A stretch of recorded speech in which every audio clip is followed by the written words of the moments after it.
Haleluya, haleluya, Shalom Alaikum Bishim Hamasiyah, Salam Aki. Aku kabarkan Injil keselamatan. Bapak Ibu yang dikasihi Tuhan, ketemu lagi dengan saya Evangelis Avraham Effendi Usman. Bagaimana kabarnya para subscriber pencinta channel Injil Habaget? Haleluya, luar biasa. Kali ini saudara, kita akan membahas satu pertanyaan dari seseorang yang tidak saya sebutkan namanya. Beliau bertanya kepada saya, Bang Pendi, apakah doa orang di luar agama Islam itu dijawab oleh Tuhan? Nah, sebenarnya ini tidak ada sangkut pautnya. Karena Tuhan kita dengan Tuhan mereka itu berbeda. Kitab suci kita dengan kitab suci mereka saja berbeda. Tapi kita akan coba menjawab mengenai pertanyaan ini dari perspektif Islam. Apakah doa orang di luar agama Islam itu dijawab?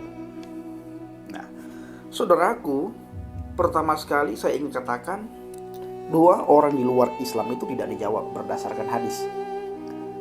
Nah, tetapi ada doa orang di luar Islam itu dijawab apabila orang di luar Islam tersebut merasa terzalimi atau memang orang itu terzalimi. Itu dijawab oleh Tuhan. Nah, ini pandangan Islam, bukan pandangan Alkitab. Kalau pandangan Alkitab sudah jelas ya, doa orang benar, besar kuasanya. Nah, mana hadisnya Bang Pendi? Saya akan bacakan bagi kita semuanya. Hadis riwayat Ahmad nomor 12549. Haddatsana Yahya bin Ishaq qala akhbarani Yahya bin Ayyub qala akhbarani Abu Ya'badillahil Asadi qala sami'tu Anas bin Malik yaqulu qala Rasulullah sallallahu alaihi wasallam attaku da'watal madlumin wa in kana kafiran fa innahu laisa dunaha hijabun. Artinya, Yahya bin Ishaq mengabarkanku, dalam kurung Imam Ahmad. Ia berkata, Yahya bin Ayyub mengabarkanku, ia berkata, Abu Abdillah Al-Asadi berkata, aku mendengar Anas bin Malik radhiyallahu anhu berkata, Rasulullah Shallallahu alaihi wasallam bersabda, hati-hatilah terhadap orang yang terzolimi, meskipun ia orang kafir, sesungguhnya tak ada penghalang baginya. Kalau kita melihat hadis riwayat Ahmad nomor 12549, itu memberikan warning kepada setiap umat Islam supaya hati-hati terhadap doa orang yang terzalimi, meskipun orang tersebut kafir. Karena doa orang yang terzalimi atau doa orang kafir yang terzalimi itu tidak ada penghalang ketika dia berdoa. Artinya kalau kita melihat hadis ini langsung dijawab oleh Tuhannya mereka. Dan terbukti Bapak Ibu, ini lagi-lagi saya katakan bahwa ini dari segi pandang Islam. Terbukti bagaimana Bapak Ahok di saat beliau disidang kasus penistaan agama, lalu di akhir penutup Pak Ahok berkata, siapapun yang menzalimi saya, kalian akan berhadapan dengan Tuhan yang Maha Kuasa. Satu persatu kalian akan dipermalukan. Dan terbukti Bapak Ibu, satu persatu orang yang menzalimi Pak Ahok itu tumbang. Ada yang masuk penjara, bahkan banyak yang mati. Ada yang stroke, ada yang di pengangguran, macam-macam. Kenapa? Doa orang benar, kalau kita melihat Alkitab, besar kuasanya. Kalau dari segi Islam, dari sebuah hadis yang diriwayatkan oleh Ahmad nomor 12549, tidak ada penghalang terhadap doa orang yang terzalimi meskipun orang itu kafir. Satu persatu dipermalukan di depan umum. Nyata kita lihat sampai hari ini masih saja orang yang menzalimi Pak Ahok itu kena karma Bapak Ibu. Doanya dijawab oleh Tuhan, dikabulkan, diijabahkan. Begitu juga dengan saudara kita Bapak Muhammad Kaji.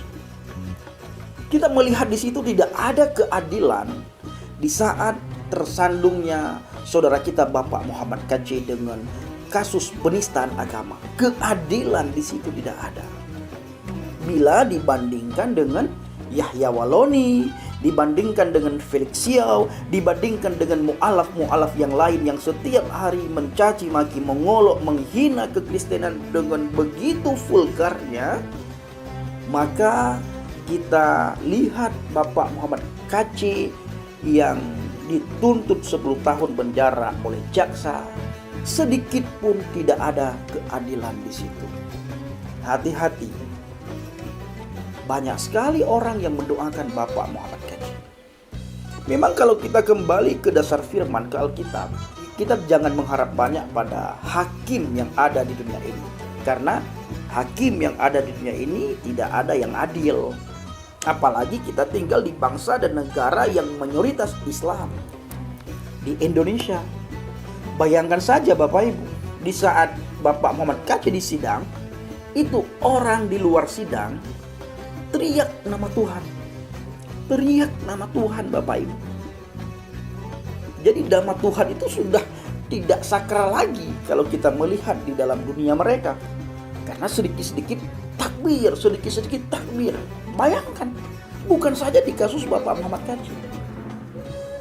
Di saat mereka menghina pemerintah pun, mereka takbir. Takbir Bapak Ibu, di saat mereka menghina pemerintah. Belum lagi di saat mereka mengungkapkan amarah terhadap satu kaum. Itu juga takbir, sedikit-sedikit takbir. Dan ketika mereka menyerukan untuk takbir, terlihat dengan jelas di wajah mereka itu rasa benci yang luar biasa. Mulut mereka teriak takbir, tapi wajahnya tidak ada damai sedikit pun. Ini kenapa? Coba dipikirkan. Jadi bagi saudara yang bertanya kepada saya, apakah doa orang di luar agama Islam, sudut pandang Islam, itu didengar oleh Tuhan? Saya sudah jawab Bapak Ibu. Yang pertama, tidak didengar, artinya tidak dijawab, tidak dikabulkan oleh Tuhan, karena tidak sampai ada penghalang. Karena orang itu tidak mengakui Allah sebagai Tuhan dan Muhammad sebagai Rasul. Nah, tetapi kata hadis yang diriwayatkan oleh Ahmad 12549 dikabulkan, dijawab dan didengar doanya apabila orang kafir itu terzalimi. Dalam keadaan terzalimi, lalu orang kafir itu berdoa, maka doanya itu didengar oleh Tuhan mereka, dijawab oleh Tuhan mereka, dikabulkan oleh Tuhan mereka. Maka hati-hati di sudut pandang Islam. Jadi saudaraku yang dikasihi Tuhan, para subscriber pencinta channel Injil Habaget, mari kita terus dukung dalam doa untuk saudara kita Bapak Muhammad KC, untuk keluarganya, dan untuk bangsa dan negara kita, agar selalu aman, damai, tentram, dan terhindar dari paham khilafah. Assalamualaikum bishim hamasyah. Salam Aki, aku kabarkan Injil keselamatan. Bapak Yahweh bishim Adonai Yesua hamasyah, Uruah Kudus memberkati kita semua. Haleluya, amin.